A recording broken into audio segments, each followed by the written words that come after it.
E aí, será que é pecado chamar um padre de pai? Essa é uma daquelas perguntas que sempre aparecem em discussões sobre fé e religião. Vamos mergulhar fundo nisso e entender o que a Bíblia realmente disse.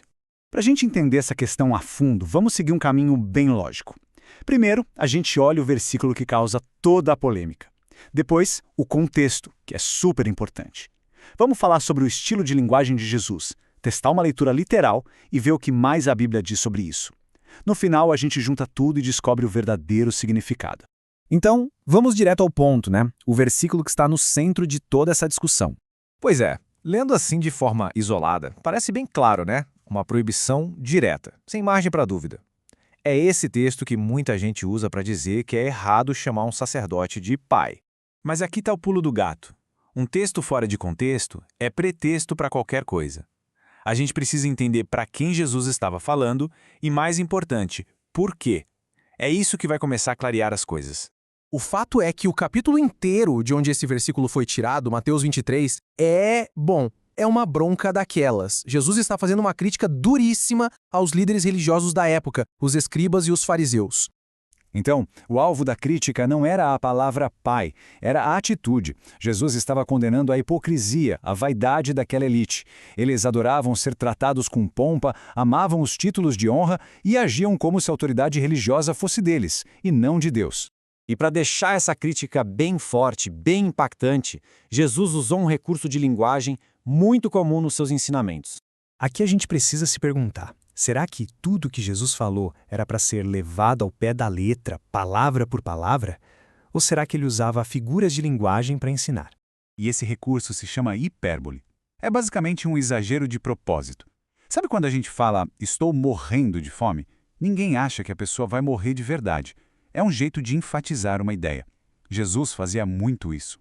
Olha só que exemplo perfeito disso. Em um momento, Jesus diz que para ser discípulo dele, é preciso odiar o próprio pai e a mãe. Nossa, que forte, né? Mas é claro que ele não estava mandando ninguém odiar a família. É uma hipérbole. Ele estava exagerando para mostrar que o amor a Deus deve ser a prioridade máxima. É a mesma lógica usada na proibição de chamar alguém de pai. Ok, mas vamos fazer um exercício de imaginação. E se a gente ignorasse o contexto e a hipérbole e decidisse levar essa ordem ao pé da letra? Quais seriam as consequências? Se a regra fosse absoluta, não chame ninguém de pai, então ninguém poderia chamar o próprio pai biológico de pai. Já pensou? Isso não só vai contra o bom senso, como contradiz a própria Bíblia, que em vários lugares manda honrar o pai e a mãe. E tem mais um detalhe cultural. Naquela época, nas línguas da região, os termos de parentesco eram bem flexíveis.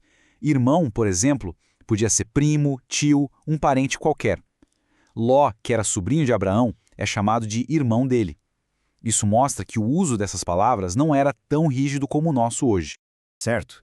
Então, se o mandamento não é uma proibição literal, será que a gente encontra na própria Bíblia exemplos de uma paternidade espiritual, alguém sendo chamado de pai na fé? Com certeza! Olha, o próprio Jesus, como a gente vê aqui, reforça o mandamento de honrar o pai terreno, criticando quem usava tradições para fugir disso. E mais tarde, o apóstolo Paulo, escrevendo para a comunidade que ele fundou em Corinto, diz com todas as letras que ele se tornou pai deles em Cristo Jesus por meio do Evangelho. Tá vendo? Ele mesmo usa o termo no sentido de pai espiritual. Certo. Então agora vamos amarrar todas essas pontas. Quando a gente junta o contexto da crítica aos fariseus, o estilo de linguagem de Jesus e os exemplos dos apóstolos, a imagem fica muito mais clara. Resumindo, primeiro, a fala de Jesus foi uma repreensão ao orgulho, a atitude de quem busca títulos por vaidade. Segundo, ele usou um exagero, uma hipérbole, para enfatizar que toda a honra e autoridade vem de Deus, o único Pai. E terceiro, o termo, quando usado para um sacerdote hoje, expressa uma relação de cuidado espiritual, um modelo de serviço, e não uma tentativa de roubar a autoridade de Deus. No fim das contas, essa análise toda não esclarece só um versículo. Ela nos deixa com uma reflexão importante.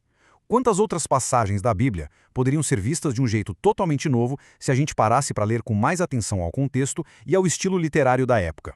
Fica aí a pergunta.